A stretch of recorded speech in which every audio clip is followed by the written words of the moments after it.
Well, I'm so excited to talk to you today. Thank you, We Kate. just started this campaign, Cross the Distance, with the World Food Program. I thought it would be great to talk to you about everything. I think there's a lot of people who don't really know what the World Food Program does and how extensive it is. And I just thank you for coming and talking to me and sharing your insight. I mean, I know we've spoken briefly about the extensive work you've done personally in certain regions for the World Food Program. And I look forward to getting into that. And I guess the first thing is I'd love for you to introduce yourself and your position at the World Food Program and what you do, and really what the World Food Program, what the work that you do. Hi, Kate. What a pleasure to be with you. My name is Abeer Etefa, and I work with the World Food Program based in the regional office for the Middle East and North Africa in Cairo, Egypt. I'm the agency's communications officer for this region and the spokesperson. I get to travel all around the region, around 13 countries, where I get to see firsthand WFP operations, how we're helping people. And I've worked with the World Food Program since 2009, and it's been really a journey, 12 years of hard but exciting and extremely rewarding work. So we work in conflict areas, and in countries that are just recovering from conflict, in low to middle income countries, helping people stand on their feet and able to get their own food needs and supporting themselves and their families. And we were just talking about how you do a lot of your work inside of the Middle East and some in Asia, correct? I work again in the Middle East, North Africa region, and we cover 13 countries. But with World Food Program, we have different regions. So we have the Asia region, the Middle East and North Africa, Latin America, Africa. So it's different areas that we're covering. And we covered Central Asia. So I've traveled to countries like Kyrgyzstan, Tajikistan, Armenia, and I've seen also firsthand conflicts and very innovative projects that are helping some of the most vulnerable people in these countries. What are some of the countries that are really suffering from the worst food emergencies now? In my region, 13 countries here, and mainly we work on saving lives and changing lives, delivering food assistance in emergencies, and working with communities to improve nutrition and build their resilience. Many of the countries in the region here are suffering from conflicts and violence. So for the countries that are suffering from the active conflict, that's Syria, Yemen, Iraq, Libya, we offer and help people by providing food assistance using every possible way, sending food over land or by sea. And in some cases, we even do airdrops when the situation requires that. So we help people in different ways.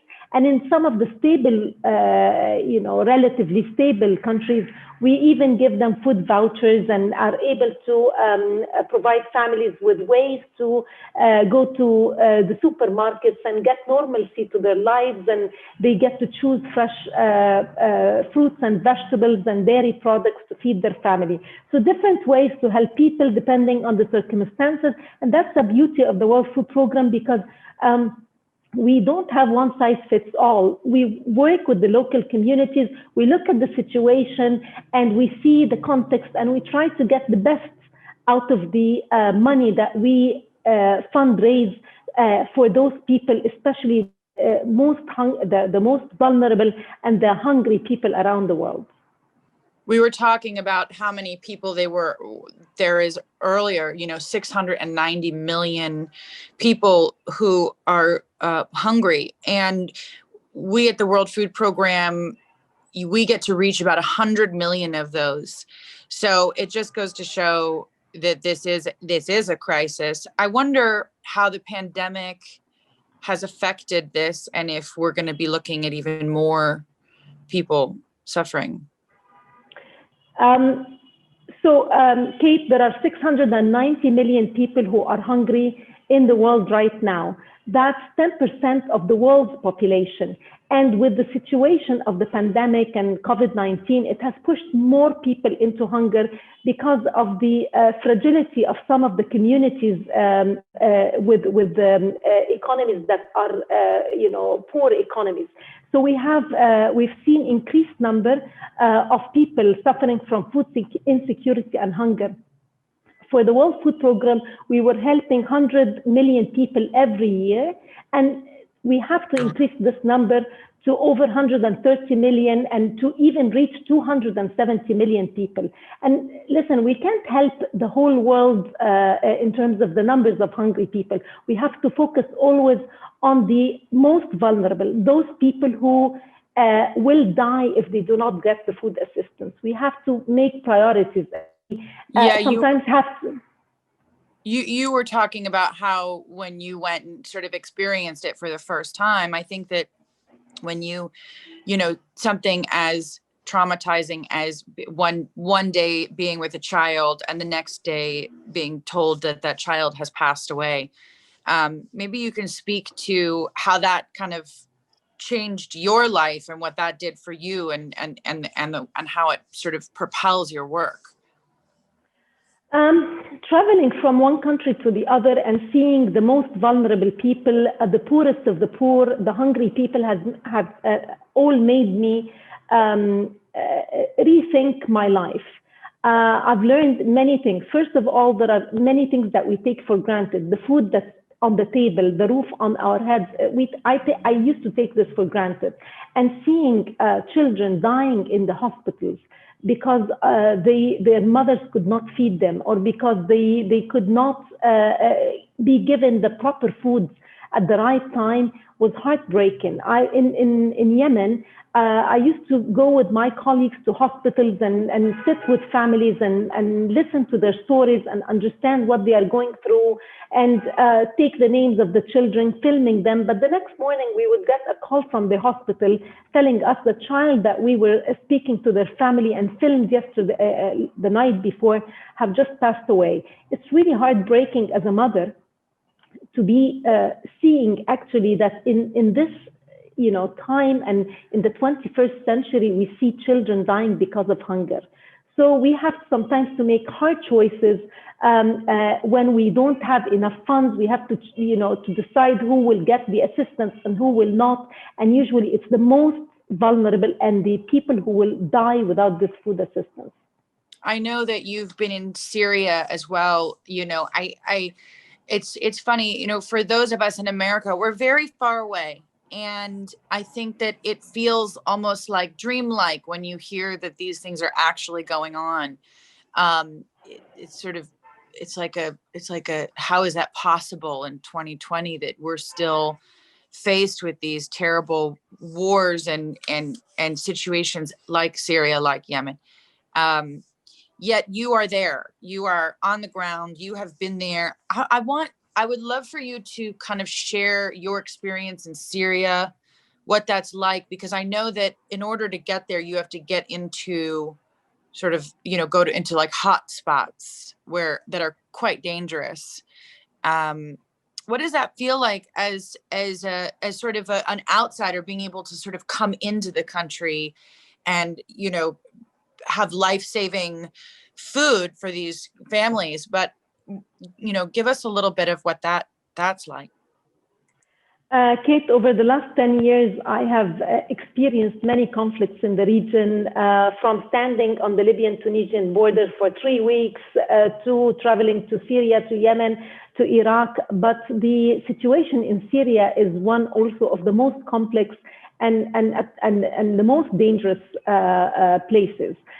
In Syria, going to the, on convoys to get to besieged areas and to get to the people who have not had access to food for a long time, because let's agree on one thing, even in the 21st century, food is being still used as a tool to starve, to force people into submission, and starvation is a tool and a weapon of this war. So we go to many places, the hotspots in Syria, and in where we are unable even to get to these locations, we did airdrops. WFP is an expert in getting food to the most vulnerable places in conflict areas, in the besieged areas, because we have the tools that help us to do this. We have the security officers, the logisticians, we have shipping experts, we have aviation experts, and it takes a whole team to get to some of these places. So it's an extremely challenging situation, but also a lot of expertise and brave hearts, and good staff who are willing to risk their lives to get to the most of the people who need assistance and the hungry poor. The one thing that I think is incredible about the World Food Program is the access. The access they're able to get into these areas. We were having a conversation the other day about Venezuela and just what's going over there and how to get access and all of those things. And, once you start, you kind of, the passion takes over. You just want to get to the vulnerable, and the access that the World Food Program has is so amazing. And it's all about having the resources, isn't it? We need the funds in order to be able to reach the people. And I think the most frustrating thing for me about hunger is that we have the food, right? The food is available. It's more about the resources and the access. And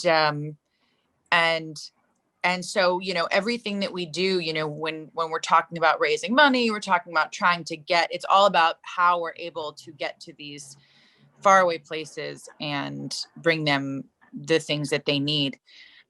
Maybe you could speak a little bit to the other aspect of it. There's the conflict and crisis, but there's also incentivizing programs that the World Food Program does. It's not just about feeding one person. It's also about supporting communities. We have programs where we go in and teach people really how to be self-sustaining. And the difference of every region, and that every region has a different need. So, maybe you could express a little bit about that. That's true, Kate. Every region has its own characteristics and dynamics and programs. So if you look at the Middle East and North Africa, we happen to be in a very volatile area where there is a lot of active conflicts, and as we described, Syria, Yemen, Iraq.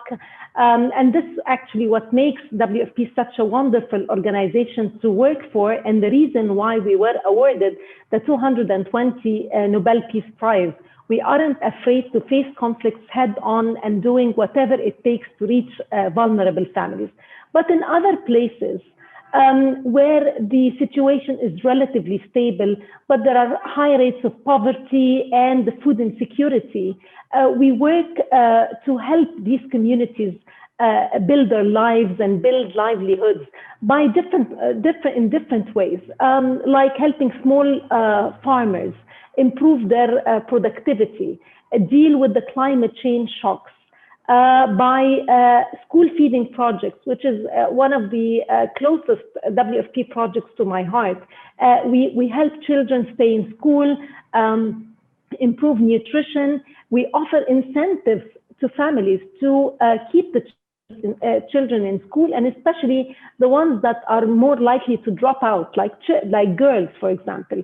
In Egypt here, the World Food Program offers incentives to families in the most remote locations in the form of food, like a bag of 10 kilograms of rice and oil, so that if the girl stays in school 75% of the month, then the family will benefit from this take-home food ration.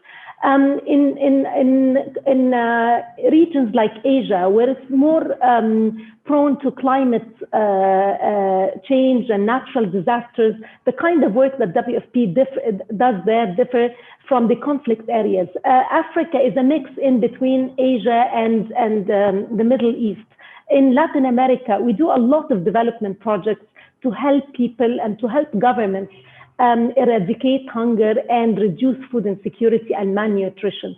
So wherever we go, we try as much as possible to adapt our projects so that it suits the needs of this particular region. Yeah, I think Africa is interesting because it varies throughout the country. I mean, what was the region or the country? Is it we were just talking about it. Is it Sierra Leone? There is Central African Republic, DRC, Sierra Leone, and I think it was Sierra Leone. It's like the environmental. It's like one of the and that's more environmentally focused, right? It's because of I forget exactly what it was that was happening, and it was like a year ago. Jessica was telling me about this because you guys were going to do a whole campaign around it. But yeah, I mean, it's me too. I mean, the school incentivizing programs are something for me that I absolutely love. And then I got to see it firsthand in Cambodia, and it's amazing to, we want our girls in school. In Africa, one of the great things is that, and like you said, in Egypt, it's sending girls to school, and so, there's nothing makes me happier than knowing that young girls are getting an education when they normally wouldn't have been able to. Yeah, and Kate, especially when you see some of these girls and you follow them through the years. So there is a girl that we met in Egypt 10 years ago, and today she's finished college, and she's actually a teacher helping girls stay in school. So it's really the domino effects of helping one child, and how this can really help a whole community is the most inspiring thing of the work of the World Food Program. And you mentioned, yes, the area, the Sahel region in West Africa. I mean, they are prone to very difficult climate change conditions and desertification and different things like droughts and the locusts, which is basically killing the agricultural areas in the region. And this is where we work with scientists and experts and provide food assistance and try to deal with this by building the capacity of people and giving them knowledge and teaching them the kind of crops that can grow in these difficult conditions, introducing these heat-resistant crops that can generate income for them and their families. On just a personal note, how do you, I mean, I know I'm always so just in awe of people like you. I have a friend, her name's Lindsay Adaria. She's a photojournalist. She travels around the world, photographing the front lines of all kinds of different, circumstances and crises. What is it that draws you back all the time? And I know the easy thing to say is, feeding the children there, but there is, the danger element that you're living with every time you make that choice. I wonder that, on a personal note, like that what does that sacrifice mean to you for your own life? I have to say, I never think of it as a sacrifice. It's just WFP and the work that we do has filled so much of an empty soul. It was at a time it has made me find myself. I never think of dangers because we also work in a calculated risk environment, and we are together.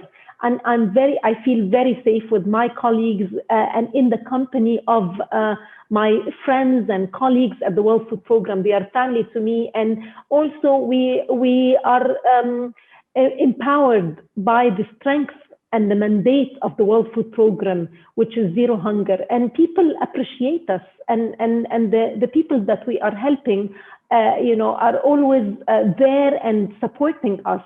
Yes, there are dangerous places, and there were some close moments. But it's just also part of the experiences that we gain. I come home and I, tell my family, how fortunate we are all. And I'm afraid that after 15 years of this work, I don't feel this kind of nervousness, or I don't feel that I'm taking a risk. And I just feel that it's really fulfilling a lot in me. And I also believe that, we all, it's really down to my belief that when my day is there, I will leave, whether I am in the field or in my bed or in traffic somewhere in the world. So I just do what I feel I can do best. And I am motivated by, seeing smiles on the faces of children and the people that we are helping. And, I'm assured that, good work will always pay off, even if I leave. Well, thank you for doing the work, because it's, it doesn't get done without people like you. And I just think it's incredible. I think people like you and the work you're doing is just truly amazing. The most important thing to continue this work is donations. And, it's one of the hardest things to do is raise money. It's hard to fundraise. And I think anybody who has any organization understands that. And so it's really important that we describe what this is and how other people can help, what their donations actually would do, and how they can contribute, and make a real direct impact in people's lives. Mm-hmm.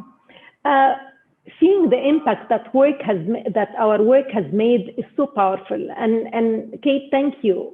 We are so grateful for you as a Goodwill ambassador who is helping us to share these stories of hope. The donations that people are giving us are helping us save lives, helping us change lives. It's making a difference on not just on a person's level, but more on the community level. So we're saving the life of a person. We're helping communities survive. We're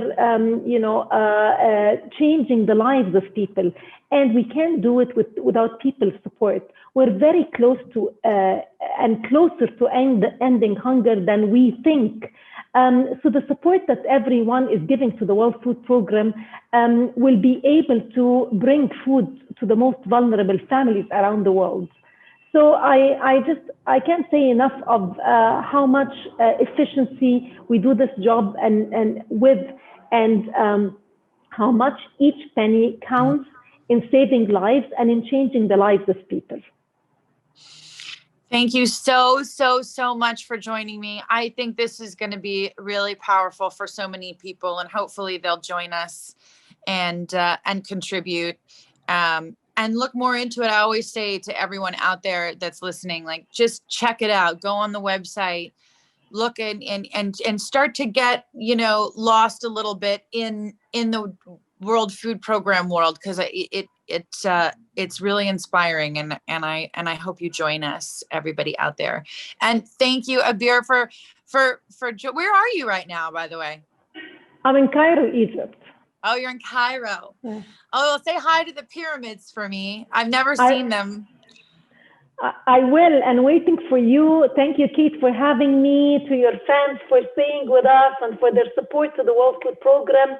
And on behalf of my colleagues at the World Food Program around the world, I wish you and your fans and everyone a very happy holiday season, staying safe and healthy. Yes, and us to you. And also, I hope I'll see you in Jordan one day. I'll come Yes, visit. When please, this we're is all waiting for you. when this is all calmed down, I'll be there. Thank you. We will be waiting for you, Kate, to take you to see the many projects that we have in Jordan, from Syrian refugees to seeing, millions of olive trees that were planted by WFP 30 years ago and what they look like today. So you can actually see the historical element of WFP in the work of countries. I love it. Thank you, Abeer. Happy holidays. Thank you, Kate.